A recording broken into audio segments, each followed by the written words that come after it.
YCP ప్రభుత్వం జగన్ అధికారంలోకి రాకముందు మేము అధికారంలోకి వస్తే ప్రతి జనవరి నెలలో ప్రత్యేక జాబ్ క్యాలెండర్ విడుదల చేస్తానని చెప్పి నిరుద్యోగ యువతకి మేము పెద్దన్నగా ఉంటానని చెప్పి ఆ రోజు చెప్పినటువంటి పరిస్థితి ఉంది.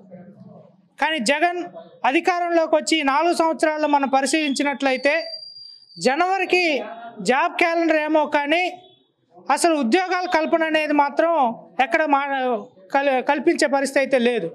వాస్తవంగా ఈరోజు వైసీపీ ప్రభుత్వం అధికారంలోకి వచ్చే 4 సంవత్సరాల కాలంలో ఆర్భాటంగా 1,00,000 ఉద్యోగాల పేరిట సచివాలయ వ్యవస్థలో కల్పించారు తప్ప దాదాపు 2.5 లక్షల ఖాళీగా ఉన్నటువంటి ఉద్యోగాల్ని భర్తీ చేసే దాంట్లో మాత్రం నిర్లక్ష్యం వహిస్తూ ఉన్న పరిస్థితి ఉంది.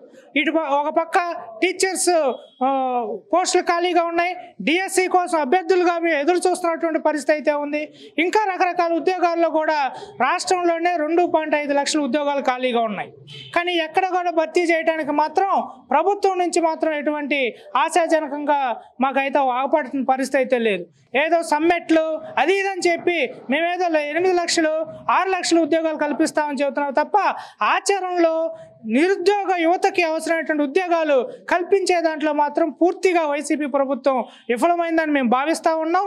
అందుకని ఈరోజు జరుగుతున్నటువంటి రాష్ట్రంలో 5 చోట్ల జరుగుతున్న ఎమ్మెల్సీ ఎన్నికల్లో మా నిరుద్యోగులకి నిరంతరం సపోర్ట్ చేసేటువంటి అభ్యర్థులుగా ఉన్నటువంటి ఎమ్మెల్సీలు అయినటువంటి అభ్యర్థులకి మేము ఓటేయాలనుకుంటున్నాం.